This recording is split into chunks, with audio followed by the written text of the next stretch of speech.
أعوذ بالله من الشيطان الرجيم. بسم الله الرحمن الرحيم. يا أيها الناس اتقوا ربكم الذي خلقكم من نفس واحدة وخلق منها زوجها وبث منهما رجالا كثيرا ونساء واتقوا الله الذي تساءلون به والأرحام إن الله كان عليكم رقيبا. وآتوا اليتامى أموالهم ولا تتبدلوا الخبيث بالطيب ولا تأكلوا أموالهم إلى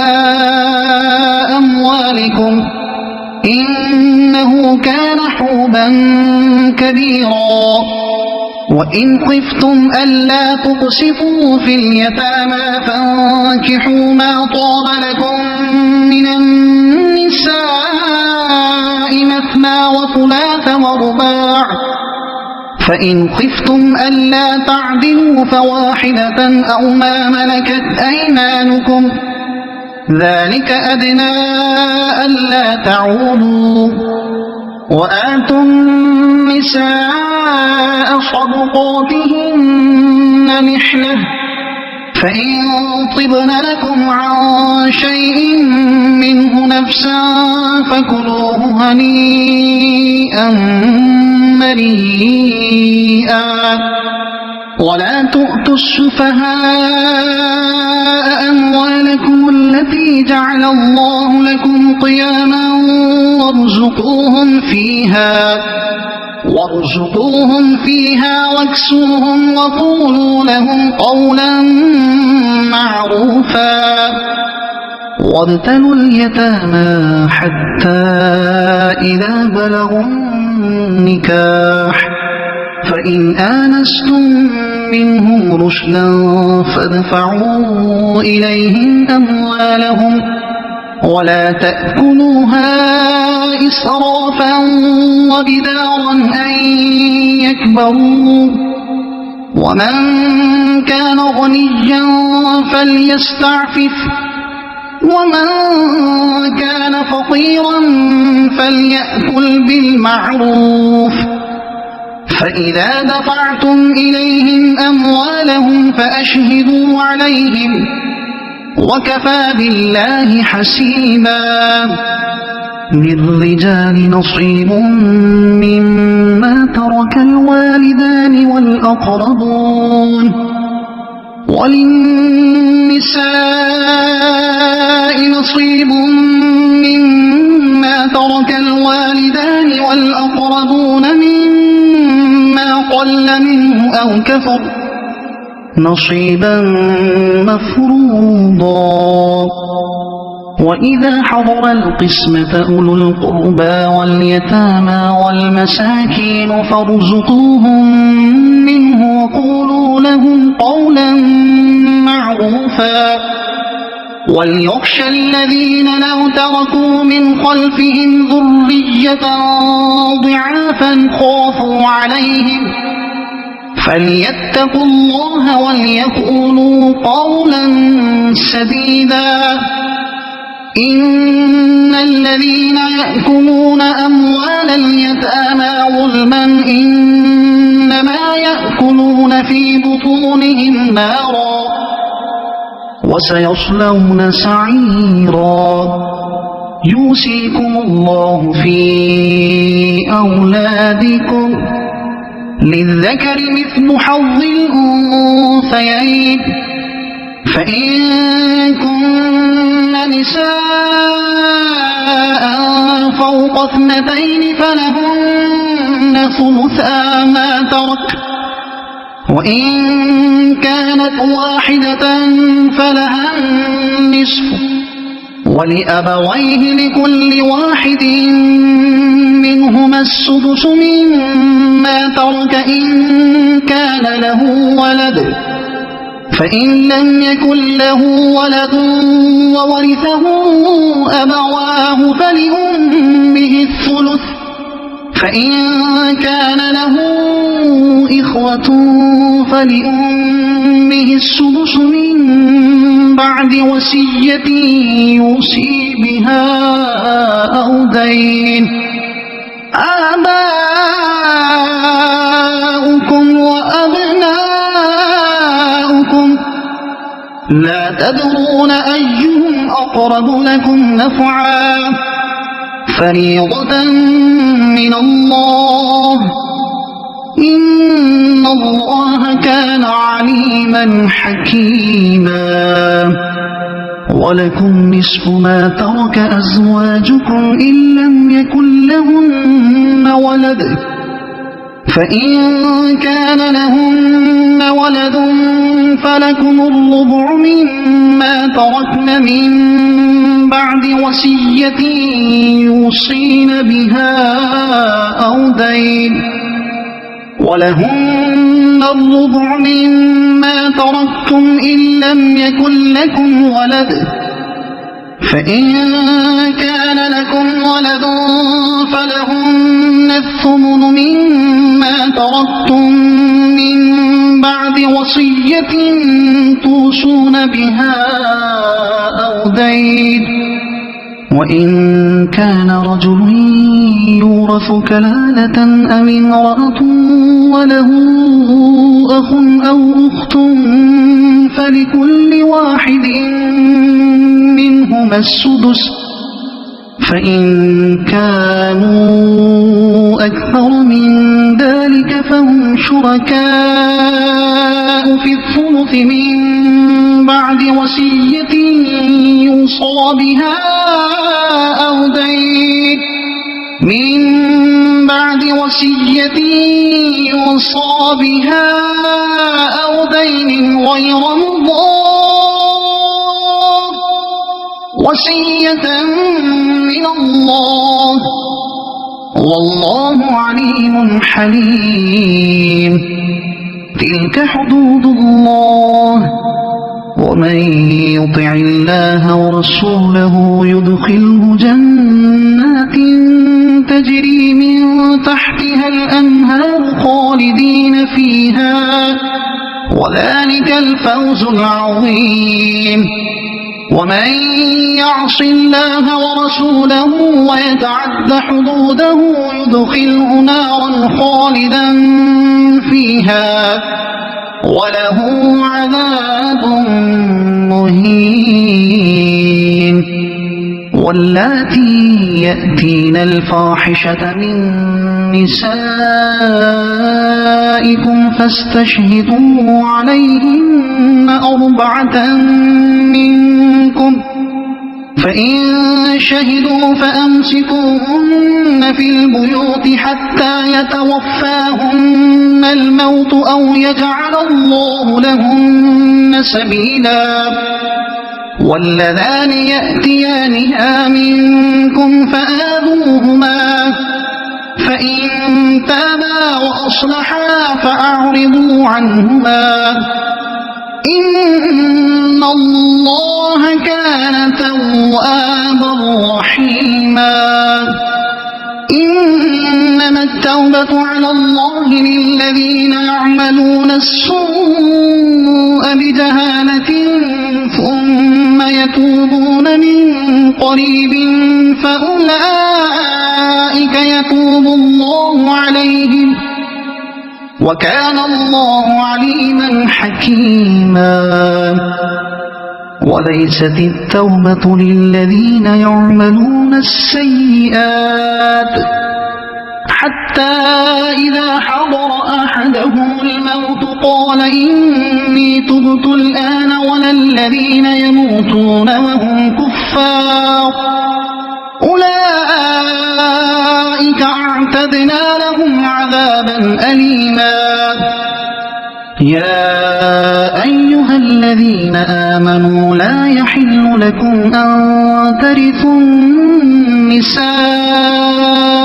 كرها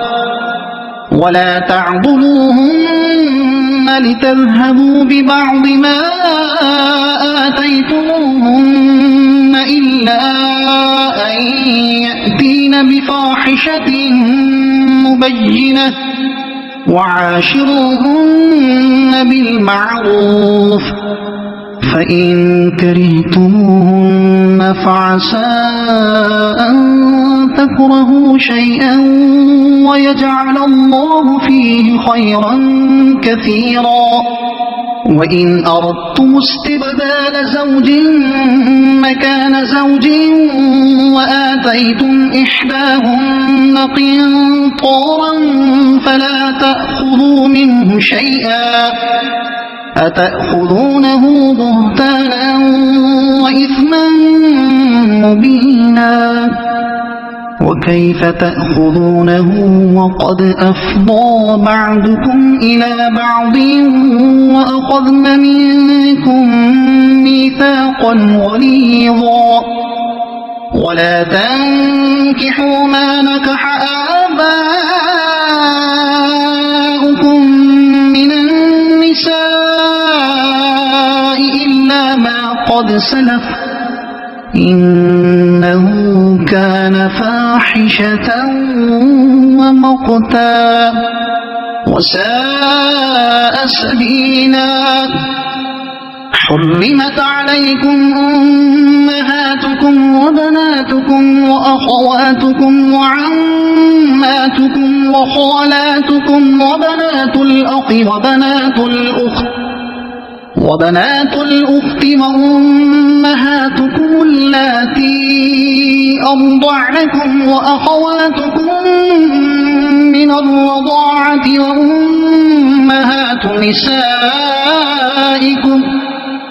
وأمهات نسائكم وربائبكم اللاتي في حجوركم من نسائكم اللاتي دخلتم بهن فإن لم تكونوا دخلتم بهن فلا جناح عليكم وحلائل أبنائكم الذين من أصلابكم وأن تجمعوا بين الأختين إلا ما قد سلف إن الله كان غفورا رحيما والمحصنات من النساء إلا ما ملكت أيمانكم كتاب الله عليكم وأحل لكم ما وراء ذلكم أن تبتغوا بأموالكم محصنين غير مسافحين فما استمتعتم به منهن فآتوهن أجورهن فريضة ولا جناح عليكم فيما تراضيتم به من بعد الفريضة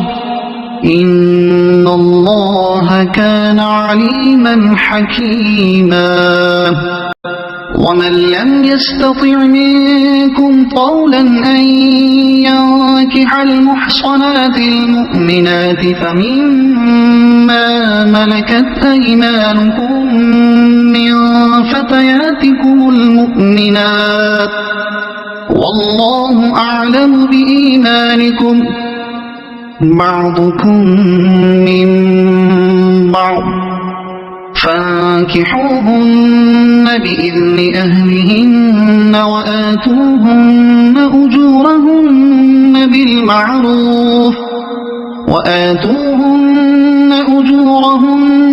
بالمعروف محصنات غير مسافحات ولا متخذات أخدان فإذا أحصن فإن أتين بفاحشة فعليهن نصف ما على المحصنات من العذاب ذلك لمن خشي العنة منكم وأن تصبروا خير لكم والله غفور رحيم. يريد الله ليبين لكم ويهديكم سنن الذين من قبلكم ويتوب عليكم، والله عليم حكيم. والله يريد أن يتوب عليكم ويريد الذين يتبعون الشهوات أن تميلوا ميلا عظيما. يريد الله أن يخفف عنكم وخلق الإنسان ضعيفا. يا أيها الذين آمنوا لا تأكلوا أموالكم بينكم بالباطل إلا أن تكون تجارة عن تراض منكم، ولا تقتلوا أنفسكم إن الله كان بكم رحيما. ومن يفعل ذلك عدوانا وظلما فسوف نصليه نارا، وكان ذلك على الله يسيرا. إن تجتنبوا كبائر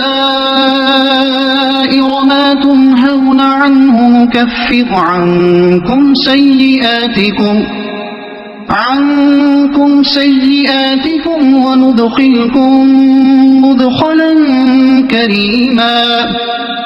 ولا تتمنوا ما فضل الله به بعضكم على بعض، للرجال نصيب مما اكتسبوا وللنساء نصيب مما اكتسبن، واسألوا الله من فضله إن الله كان بكل شيء عليما. ولكل جعلنا موالي مما ترك الوالدان والأقربون والذين عقدت أيمانكم فآتوهم نصيبهم إن الله كان على كل شيء شهيدا. الرجال قوامون على النساء بما فضل الله بعضهم على بعض وبما أنفقوا من أموالهم. فالصالحات قانتات حافظات للغيب بما حفظ الله، واللاتي تخافون نشوزهن فعظوهن واهجروهن في المضاجع واضربوهن، فإن أطعنكم فلا تبغوا عليهن سبيلا إن الله كان عليا كبيرا. وإن خفتم شقاق بينهما فابعثوا حكما من أهله وحكما من أهلها إن يريدا إصلاحا يوفق الله بينهما إن الله كان عليما خبيرا. واعبدوا الله ولا تشركوا به شيئا وبالوالدين إحسانا وبذي القربى واليتامى والمساكين والجار ذي القربى والجار الجنب والصاحب بالجنب وابن السبيل وما ملكت أيمانكم إن الله لا يحب من كان مختالا فخورا. الذين يبخلون ويأمرون الناس بالبخل ويكتمون ما آتاهم الله من فضله وأعتدنا للكافرين عذابا مهينا والذين ينفقون أموالهم رئاء الناس ولا يؤمنون بالله ولا باليوم الآخر ومن يكن الشيطان له قرينا فساء قرينا وماذا عليهم لو آمنوا بالله واليوم الآخر وأنفقوا مما رزقهم الله وكان الله بهم عليما إن الله لا يظلم مثقال ذرة وإن تك حسنة يضاعفها ويؤت من لدنه أجرا عظيما فكيف إذا جئنا من كل أمة بشهيد وجئنا بك على هؤلاء شهيدا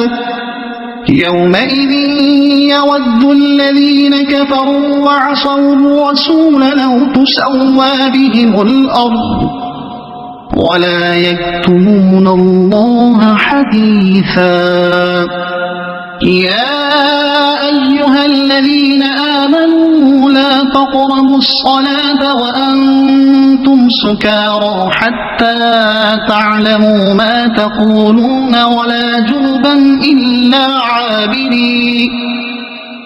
جنبا إلا عابري سبيل حتى تغتسلوا وإن كنتم مرضى أو على سفر أو جاء أحد منكم من الغائط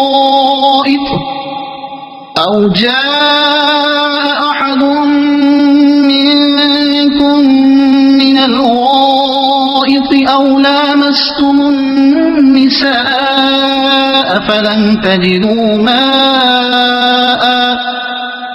فلم تجدوا ماء فتيمموا صعيدا طيبا فامسحوا بوجوهكم وأيديكم إن الله كان عفوا غفورا ألم تر إلى الذين أوتوا نصيبا من الكتاب يشترون الضلالة ويريدون أن تضلوا السبيل والله أعلم بأعدائكم وكفى بالله وليا وكفى بالله نصيرا من الذين هادوا يحرفون الكلم عن مواضعه ويقولون سمعنا وعصينا واسمع غير مسمع وراعنا لجا بألسنتهم وطعنا في الدين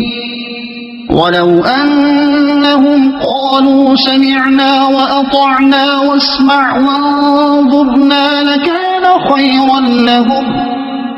لكان خيرا لهم وأقوم ولكن لعنهم الله بكفرهم فلا يؤمنون إلا قليلا يا أيها الذين أوتوا الكتاب آمنوا بما نزلنا مصدقا لما معكم من قبل أن نطمس وجوها فنردها على أدبارها أو نلعنهم كما لعنا أصحاب السبت وكان أمر الله مفعولا إن الله لا يغفر أن يشرك به ويغفر ما دون ذلك لمن يشاء ومن يشرك بالله فقد افترى إثما عظيما ألم تر إلى الذين يزكون أنفسهم بل الله يزكي من يشاء ولا يظلمون فتيلا انظر كيف يفترون على الله الكذب وكفى به إثما مبينا ألم تر إلى الذين أوتوا نصيبا من الكتاب يؤمنون بالجبت والطاغوت ويقولون للذين كفروا هؤلاء أهدى من الذين آمنوا سبيلا أولئك الذين لعنهم الله ومن يلعن الله فلن تجد له نصيرا أم لهم نصيب من الملك فإذا لا يؤتون الناس نقيرا أم يحسدون الناس على ما آتاهم الله من فضله فقد آتينا آل إبراهيم الكتاب والحكمة وآتيناهم ملكا عظيما فمنهم من آمن به ومنهم من صد عنه وكفى بجهنم سعيرا إن الذين كفروا بآياتنا سوف نصليهم نارا كلما نضجت جلودهم بدلناهم جلودا غيرها ليذوقوا العذاب إن الله كان عزيزا حكيما والذين آمنوا وعملوا الصالحات سندخلهم جنات تجري من تحتها الأنهار خالدين فيها أبدا لهم فيها أزواج مطهرة وندخلهم ظلا ظليلا إن الله يأمركم أن تؤدوا الأمانات إلى أهلها وإذا حكمتم بين الناس أن تحكموا بالعدل إن الله نعما يعظكم به إن الله كان سميعا بصيرا يا أيها الذين آمنوا أطيعوا الله وأطيعوا الرسول وأولي الأمر منكم فإن تنازعتم في شيء فردوه إلى الله والرسول إن كنتم تؤمنون بالله واليوم الآخر ذلك خير وأحسن تأويلا ألم تر إلى الذين يزعمون أنهم آمنوا بما أنزل إليك وما أنزل من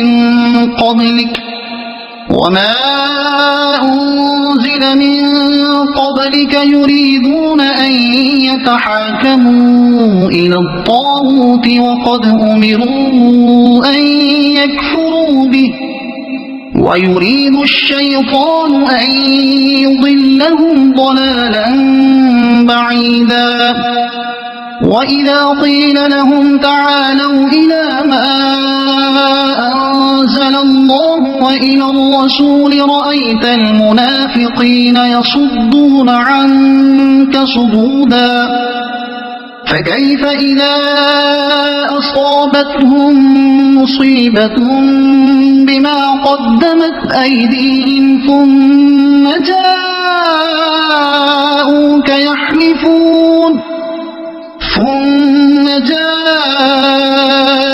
يحلفون بالله إن أردنا إلا إحسانا وتوفيقا أولئك الذين يعلم الله ما في قلوبهم فأعرض عنهم وعظهم وقل لهم في أنفسهم قولا بليغا وما أرسلنا من رسول إلا ليطاع بإذن الله ولو أنهم إذ ظلموا أنفسهم جاءوك فاستغفروا الله واستغفر لهم الرسول لوجدوا الله توابا رحيما فلا وربك لا يؤمنون حتى يحكموك فيما شجر بينهم ثم لا يجدوا في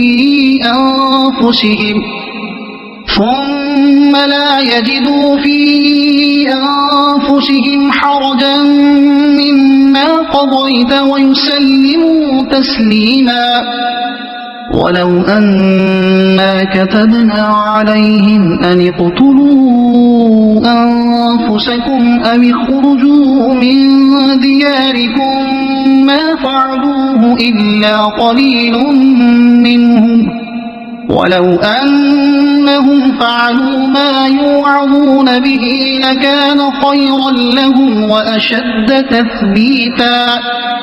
وإذا لآتيناهم من لدنا أجرا عظيما ولهديناهم صراطا مستقيما ومن يطع الله والرسول فأولئك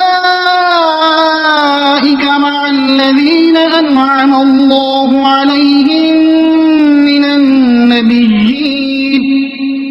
أنعم الله عليهم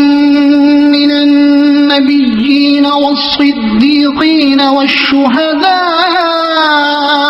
والصالحين وحسن أولئك رفيقا ذلك الفضل من الله وكفى بالله عليما يا أيها الذين آمنوا خذوا حذركم فانفروا ثبات أو انفروا جميعا وإن منكم لمن ليبطئن فإن أصابتكم مصيبة قال قد أنعم الله علي إذ لم أكن معهم شهيدا ولئن أصابكم فضل من الله ليقولن كأن لم تكن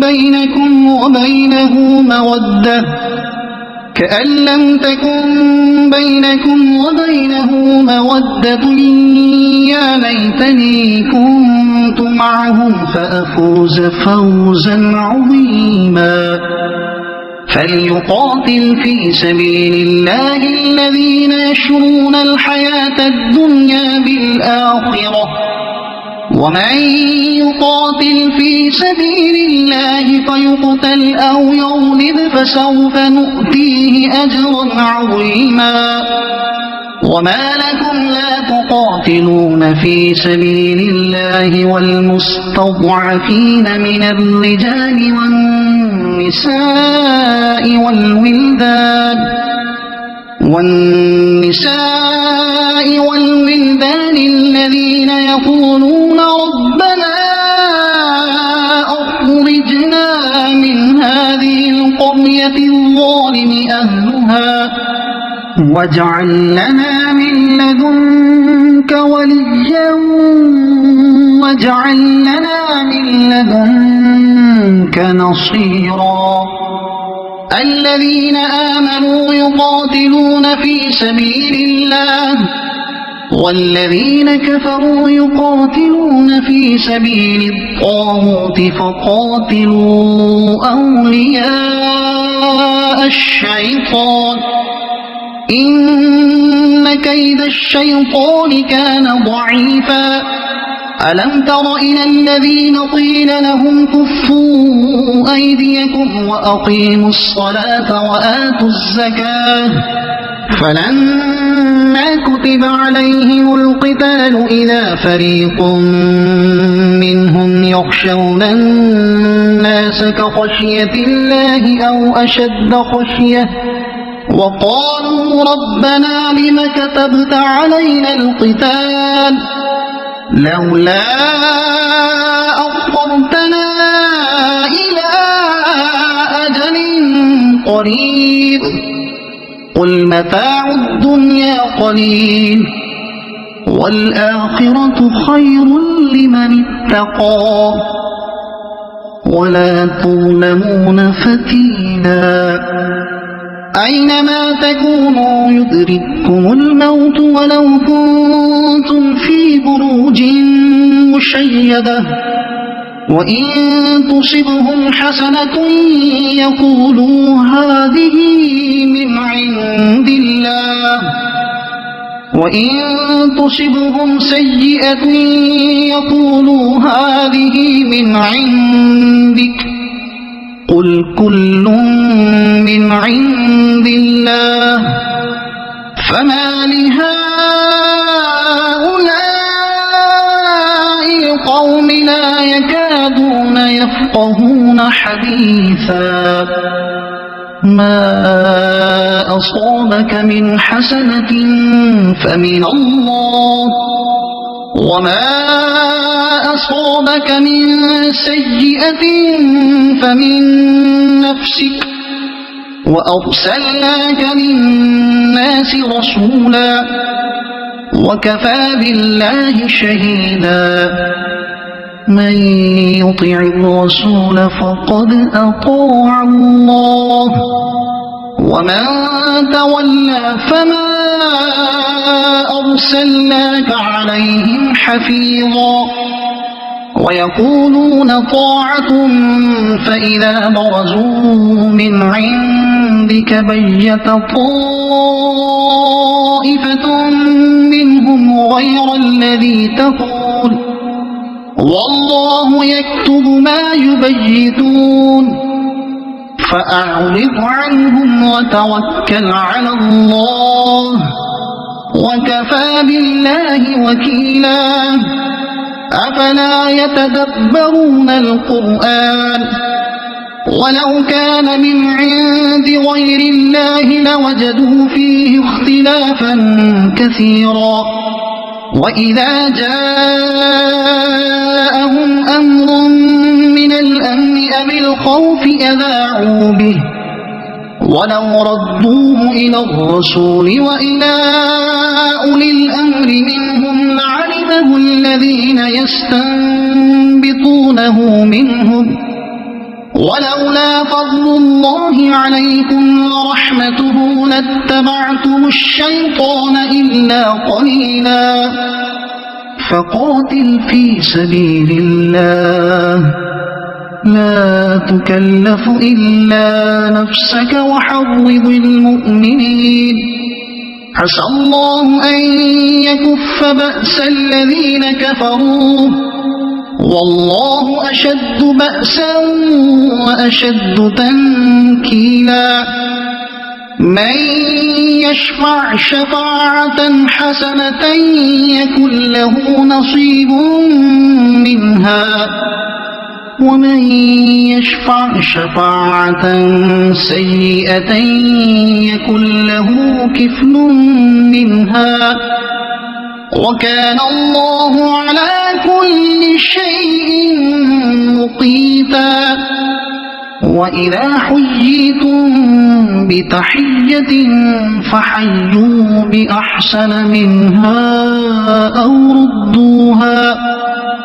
إن الله كان على كل شيء حسيبا الله لا إلا هو ليجمعنكم إلى يوم القيامة لا ريب فيه ومن أصدق من الله حديثا فما لكم في المنافقين فئتين والله أركسهم بما كسبوا أتريدون أن تهدوا من أضل الله ومن يضلل الله فلن تجد له سبيلا ودوا لو تكفرون كما كفروا فتكونون سواء فلا تتخذوا منهم أولياء حتى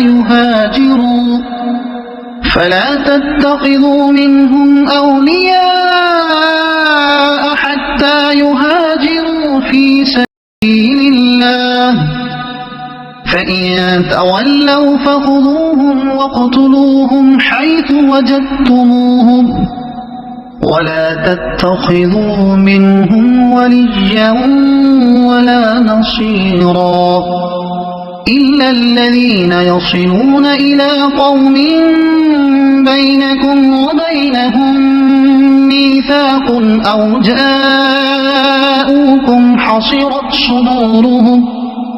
أو جاءوكم حصرت صدورهم أن يقاتلوكم أو يقاتلوا قومهم ولو شاء الله لسلطهم عليكم فلقاتلوكم فإن اعتزلوكم فلم يقاتلوكم وألقوا إليكم السلم فما جعل الله لكم عليهم سبيلا ستجدون آخرين يريدون أن يأمنوكم ويأمنوا قومهم كلما ردوا إلى الفتنة أركسوا فيها فإن لم يعتزلوكم ويلقوا إليكم السلم ويكفوا أيديهم فخذوهم واقتلوهم حيث ثقفتموهم وأولئكم جعلنا لكم عليهم سلطانا مبينا وما كان لمؤمن أن يقتل مؤمنا إلا خطأ ومن قتل مؤمنا خطأ فتحرير رقبة مؤمنة ودية مسلمة إلى أهله إلا أن يصدقوا فإن كان من قوم عدو لكم وهو مؤمن فتحرير رقبة مؤمنة وإن كان من قوم بينكم وبينهم ميثاق فدية مسلمة إلى أهله وتحرير رقبة مؤمنة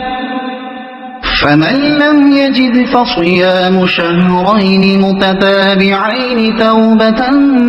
من الله وكان الله عليما حكيما ومن يقتل مؤمنا متعمدا فجزاؤه جهنم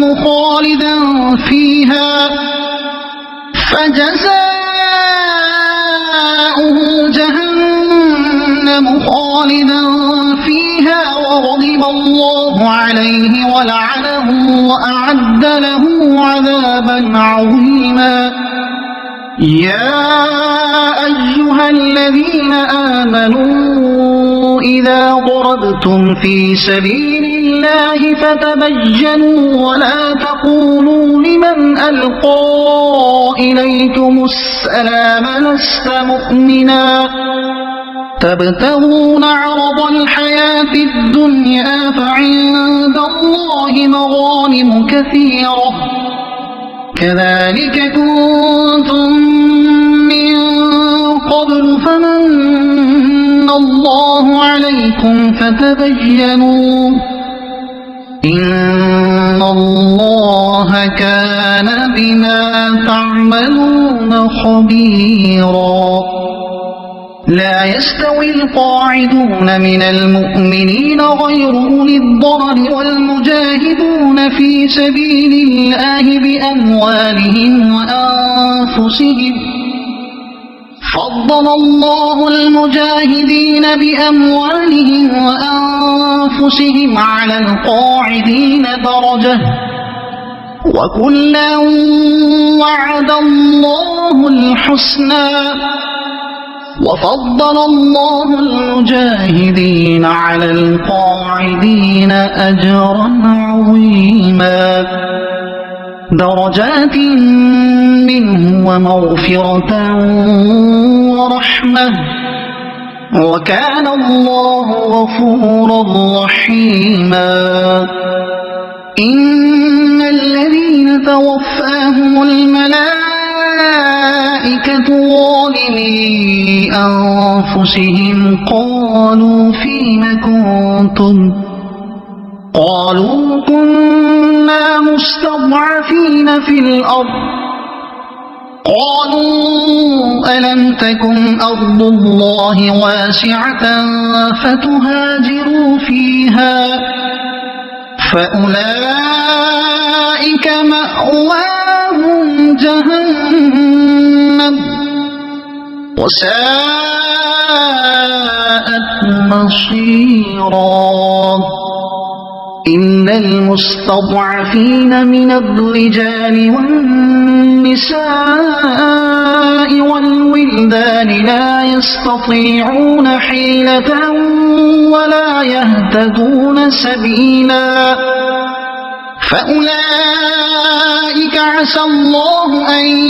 يعفو عنهم وكان الله عفوا غفورا ومن يهاجر في سبيل الله يجد في الأرض مراغما كثيرا وسعة ومن يخرج من بيته مهاجرا إلى الله ورسوله ثم يدركه الموت فقد وقع أجره على الله وكان الله غفورا رحيما وإذا ضربتم في الأرض فليس عليكم جناح أن تقصروا من الصلاة إن خفتم أن يفتنكم الذين كفروا إن الكافرين كانوا لكم عدوا مبينا وإذا كنت فيهم فأقمت لهم الصلاة فلتقم طائفة منهم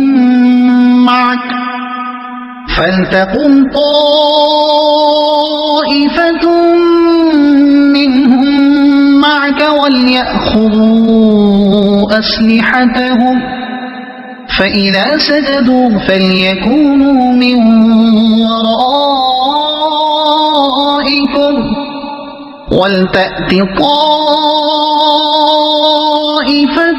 أخرى لم يصلوا فليصلوا معك وليأخذوا حذرهم وأسلحتهم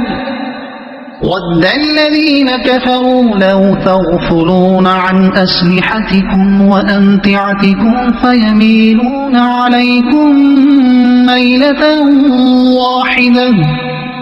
ولا جناح عليكم إن كان بكم أذى من مطر أو كنتم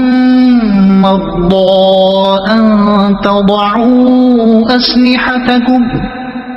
وخذوا حذركم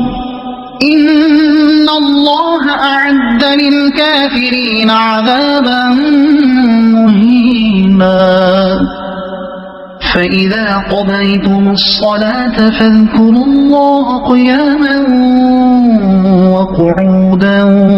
وعلى جنوبكم فإذا اطمأننتم فأقيموا الصلاة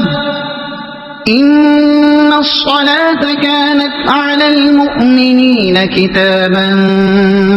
موقوتا ولا تهنوا في ابتغاء القوم إن تكونوا تألمون فإنهم يألمون كما تألمون وترجون من الله ما لا يرجون وكان الله عليما حكيما إنا أنزلنا إليك الكتاب بالحق لتحكم بين الناس بما أراك الله ولا تكن للخائنين خصيما واستغفر الله إن الله كان غفورا رحيما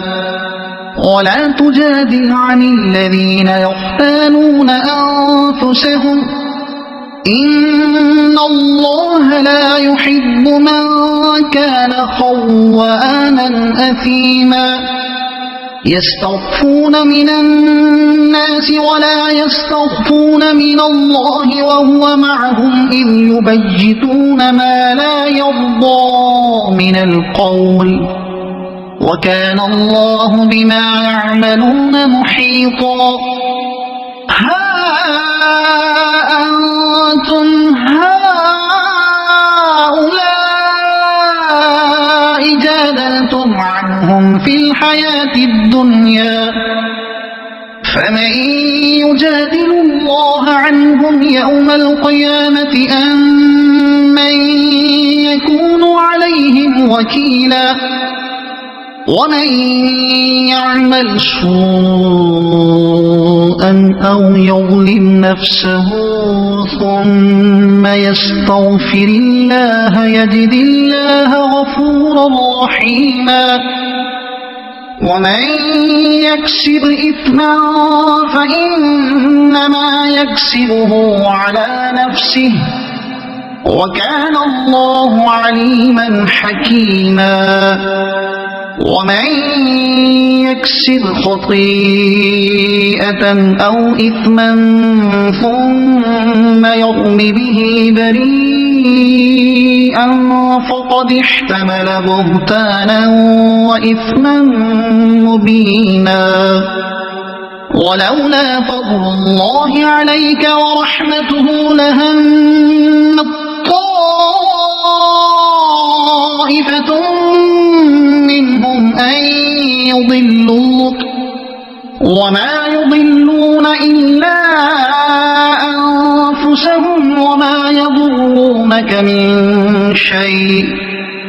وأنزل الله عليك الكتاب والحكمة وعلمك ما لم تكن تعلم وكان فضل الله عليك عظيما لا خير في كثير من نجواهم إلا من أمر بصدقة أو معروف أو إصلاح بين الناس ومن يفعل ذلك ابتغاء مرضات الله فسوف نؤتيه أجرا عظيما ومن يشاقق الرسول من بعد ما تبين له الهدى ويتبع غير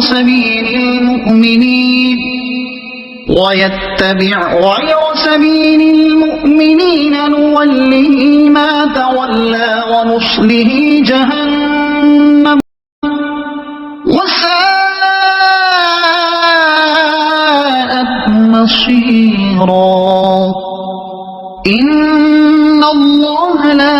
يغفر أن يشرك به ويغفر ما دون ذلك لمن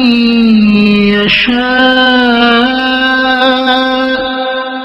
ومن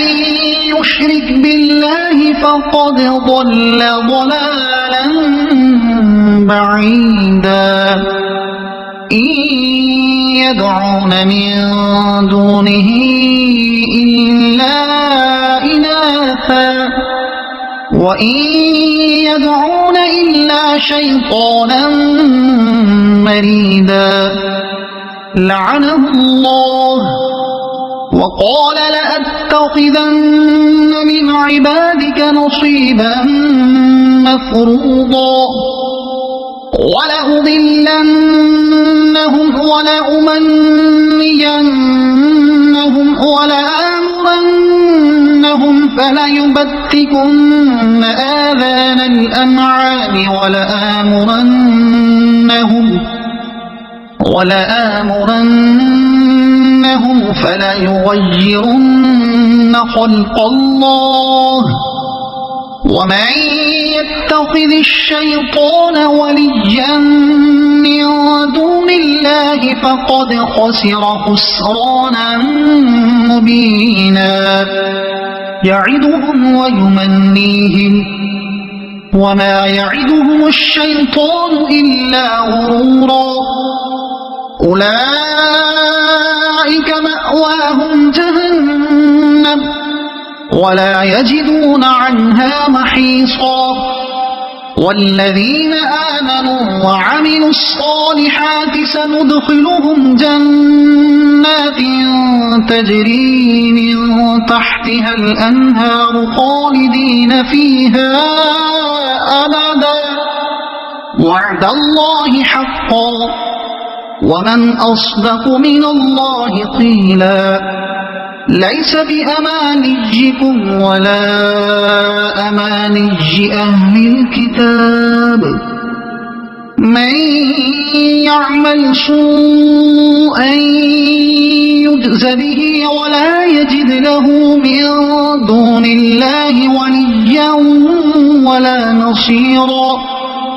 ومن يعمل من الصالحات من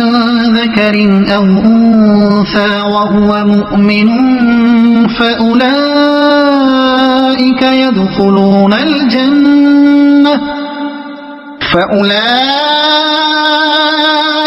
يدخلون الجنة ولا يظلمون نقيرا ومن أحسن دينا ممن أسلم وجهه لله وهو محسن واتبع ملة إبراهيم حنيفا واتخذ الله إبراهيم خليلا ولله ما في السماوات وما في الأرض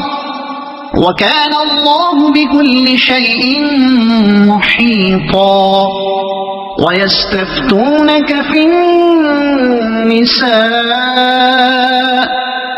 قل الله يفتيكم فيهن وما يتلى عليكم في الكتاب في يتامى النساء اللاتي لا تؤتونهن ما كتب لهن وترغبون أن تنكحوهن والمستضعفين من الولدان وأن تقوموا لليتامى بالقسط وما تفعلوا من خير فإن الله كان به عليما وإن امرأة خافت من بعلها نشوزا أو إعراضا فلا جناح عليهما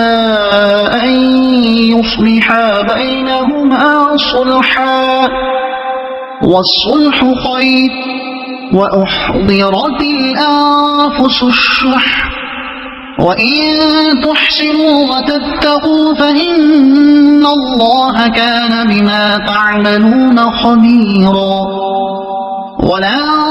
تستطيعوا أن تعدلوا بين النساء ولو حرصتم فلا تميلوا كل الميل فتذروها كالمعلقة وإن تصلحوا وتتقوا فإن الله كان غفورا رحيما وإن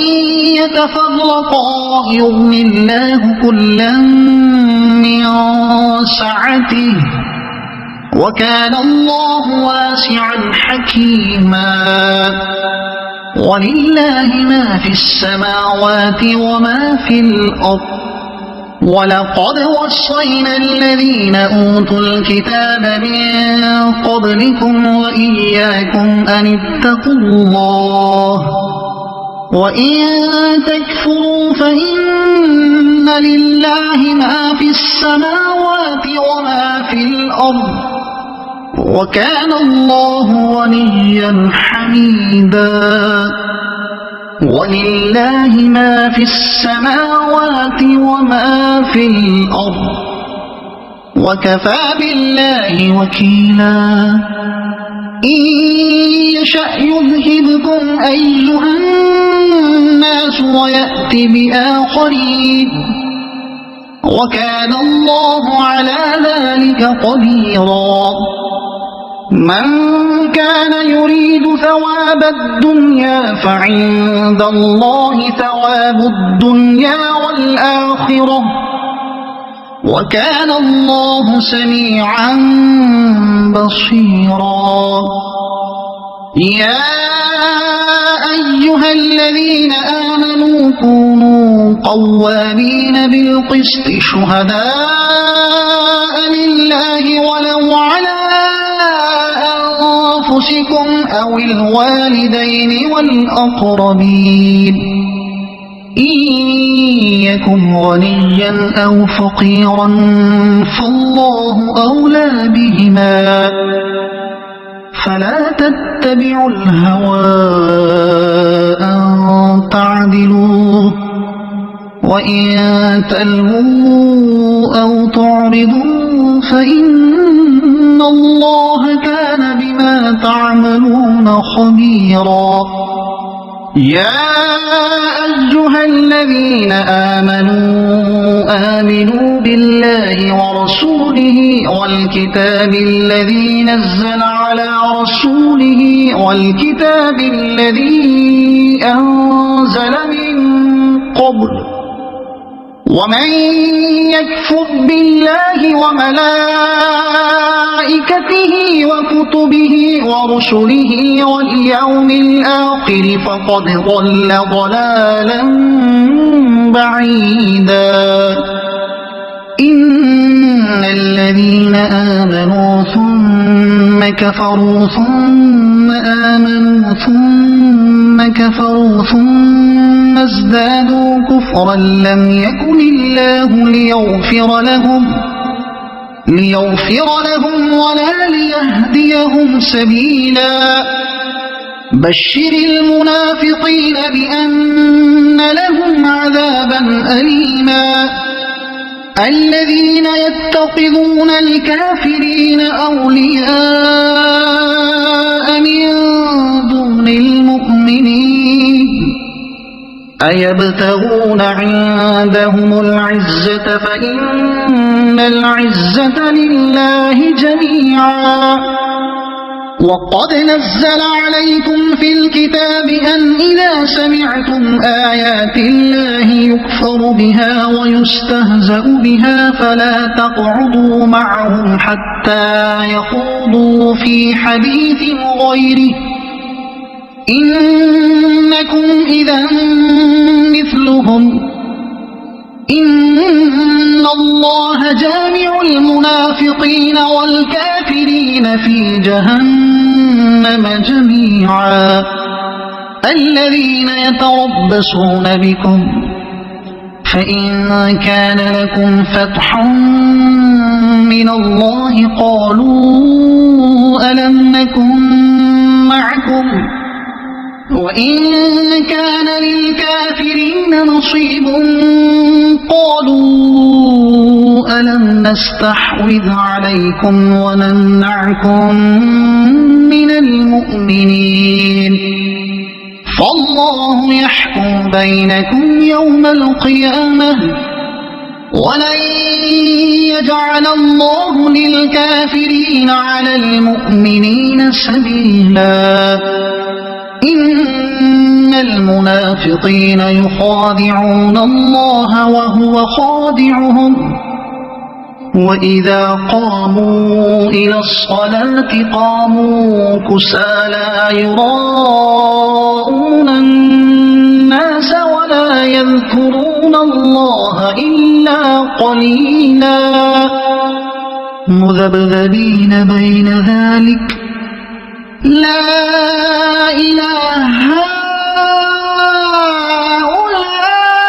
هؤلاء ولا إله هؤلاء ومن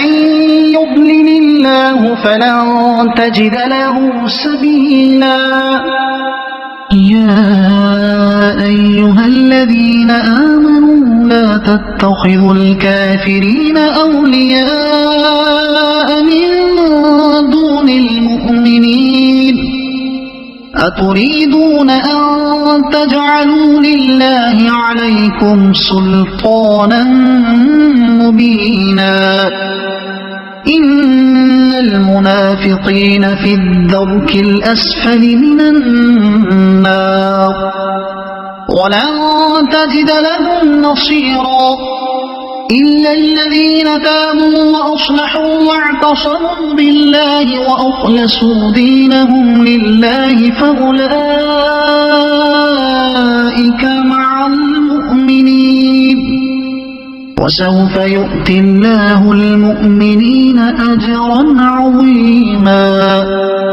ما يفعل الله بعذابكم إن شكرتم وآمنتم وكان الله شاكرا عليما لا يحب الله الجهر بالسوء من القول إلا من ظلم وكان الله سميعا عليما إن تبدوا خيرا أو تخفوه أو تعفوا عن سوء فإن الله كان عفوا قديرا إن الذين يكفرون بالله ورسله ويريدون أن يفرقوا بين الله ورسله ويقولون نؤمن ببعض ونكفر ببعض ويريدون أن يتخذوا بين ذلك سبيلا أولئك هم الكافرون حقا وأعتدنا للكافرين عذابا مهينا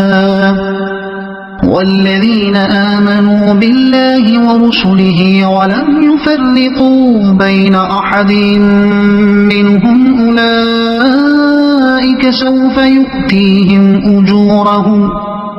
وكان الله غفورا رحيما يسألك أهل الكتاب أن تنزل عليهم كتابا من السماء فقد سألوا موسى أكبر من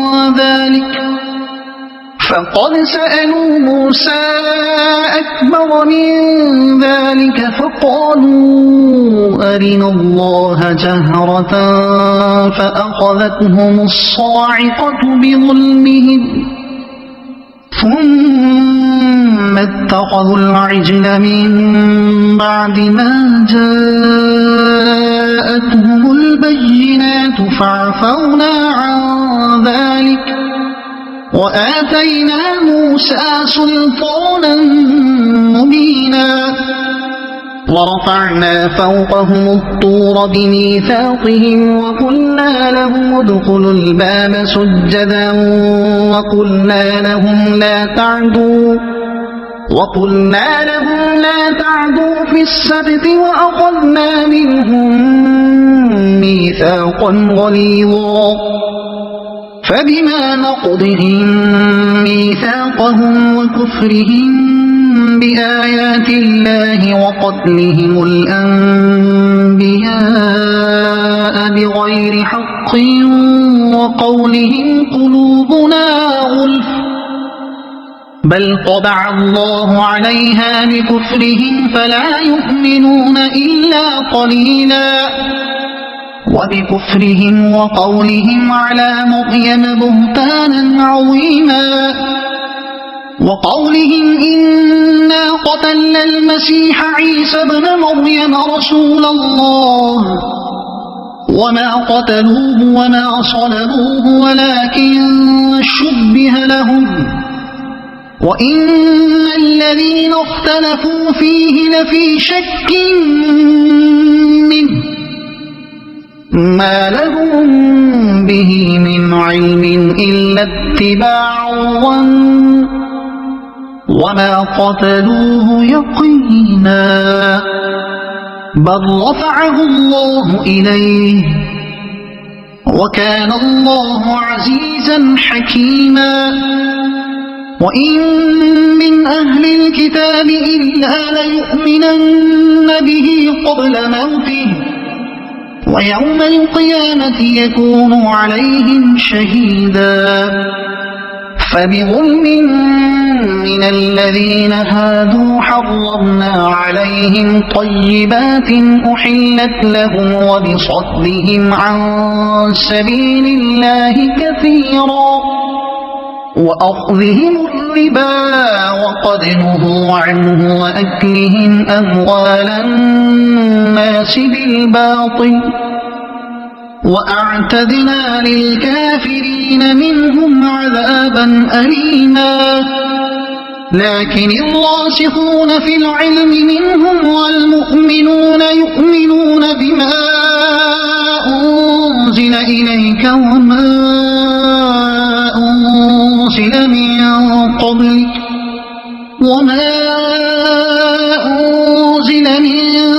قبلك والمقيمين الصلاة والمؤتون الزكاة والمؤمنون بالله واليوم الآخر أولئك سنؤتيهم أجرا عظيما إنا أوحينا إليك كما أوحينا إلى نوح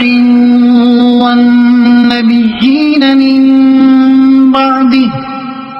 وأوحينا إلى إبراهيم وإسماعيل وإسحاق ويعقوب والأسباط وعيسى وأيوب ويونس وهارون وسليمان وآتينا داود زبورا ورسلا قد قصصناهم عليك من قبل ورسلا لم نقصصهم عليك وكلم الله موسى تكليما رسلا مبشرين ومنذرين لئلا يكون للناس على الله حجة بعد الرسل وكان الله عزيزا حكيما لكن الله يشهد بما أنزل إليك أنزله بعلمه والملائكة يشهدون وكفى بالله شهيدا إن الذين كفروا وصدوا عن سبيل الله قد ضلوا ضلالا بعيدا إن الذين كفروا وظلموا لم يكن الله ليغفر لهم ولا ليهديهم طريقا إلا طريق جهنم جهنم خالدين فيها أبدا وكان ذلك على الله يسيرا يا أيها الناس قد جاءكم الرسول بالحق من ربكم فآمنوا خيرا لكم وإن تكفروا فإن لله ما في السماوات والأرض وكان الله عليما حكيما يا أهل الكتاب لا تغلوا في دينكم ولا تقولوا على الله إلا الحق إنما المسيح عيسى ابن مريم رسول الله وكلمته ألقاها إلى مريم وروح منه فآمنوا بالله ورسله ولا تقولوا ثلاثة انتهوا خيرا لكم إنما الله إله واحد سبحانه أن يكون له ولد له ما في السماوات وما في الأرض وكفى بالله وكيلا لن يستنكف المسيح أن يكون عبدا لله ولا الملائكة المقربون ومن يستنكف عن عبادته ويستكبر فسيحشرهم إليه جميعا فأما الذين آمنوا وعملوا الصالحات فيوفيهم أجورهم ويزيدهم من فضله وأما الذين استنكفوا واستكبروا فيعذبهم عذابا أليما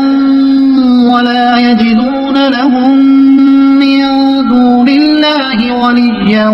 ولا نصيرا يا أيها الناس قد جاءكم برهان من ربكم وأنزلنا إليكم نورا مبينا